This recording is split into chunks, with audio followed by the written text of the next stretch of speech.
Terkadang kita bertanya pada diri sendiri, dari mana datangnya segala sesuatu?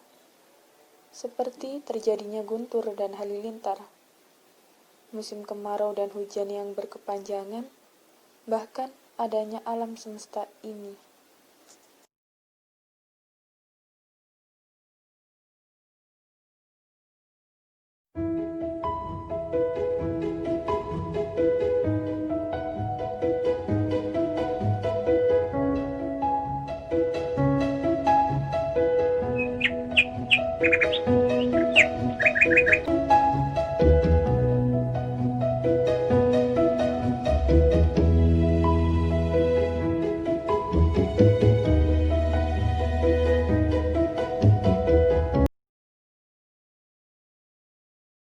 Assalamualaikum warahmatullahi wabarakatuh.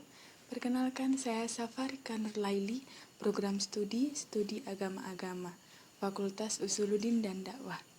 Di sini saya akan berbagi ilmu tentang para filsafat alam beserta pemikirannya. Meski semua yang dikatakan dan ditulis para filsuf alam hanya sedikit yang sampai pada kita. Itu pun juga hasil karya dari Aristoteles yang hidup 2 abad kemudian. Filsuf pertama yang kita kenal adalah Thales, yang berasal dari Miletus, sebuah koloni Yunani di Asia Kecil yang mana pada waktu itu merupakan daerah yang kaya. Ia mengawali sejarah filsafat barat pada abad ke-6 sebelum Masehi. Pemikirannya dianggap sebagai kegiatan berfilsafat pertama dan disebut juga sebagai bapak filsafat. Karena apa? Karena ia mendobrak mitos-mitos dengan berpikir rasional untuk menjelaskan dunia dan gejala-gejala di dalamnya. Ia juga dikenal sebagai salah seorang dari 7 orang bijaksana di Yunani.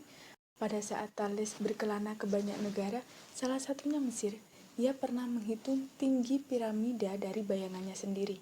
Dia juga pernah memprediksi secara tepat terjadi gerhana matahari pada 585 sebelum Masehi. Nah, pemikiran Thales beranggapan bahwa sumber dari segala sesuatu adalah air. Mungkin dia percaya bahwa semua berasal dari air dan kembali ke air. Menurutnya, air itu sumber kehidupan. Bagaimana tidak, bahan makanan semua makhluk mengandung air, dan semua makhluk memerlukan air. Seperti halnya yang dikatakan Francis Bacon, ia mengatakan bahwa 70% manusia itu mengandung air. Selain itu, kemungkinan besar Thales memikirkan cara air berubah wujud menjadi es ataupun uap.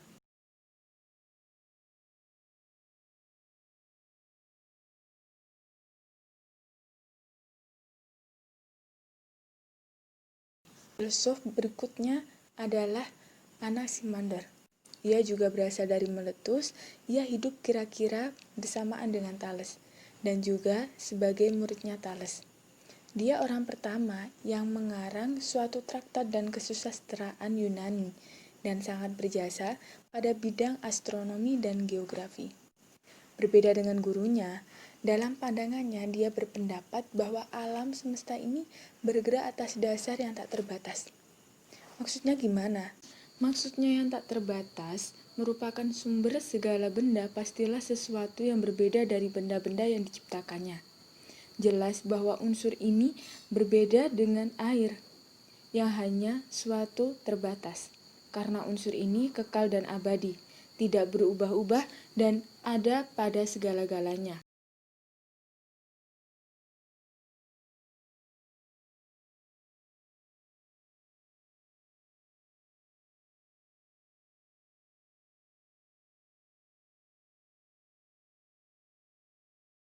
Filosof ketiga dari Miletus adalah Anaximenes.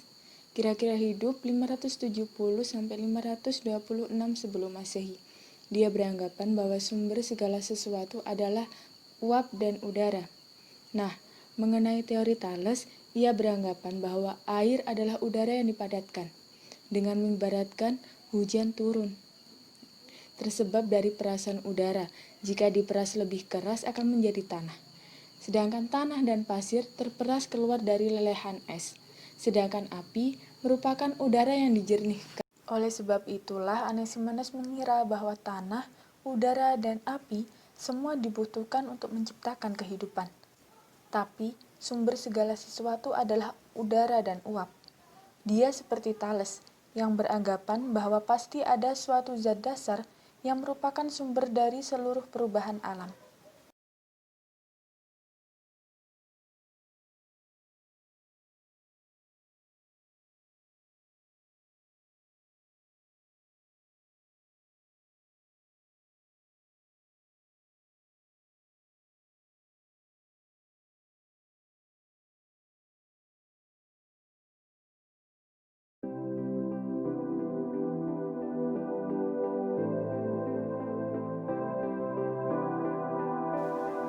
Cukup sekian, terima kasih.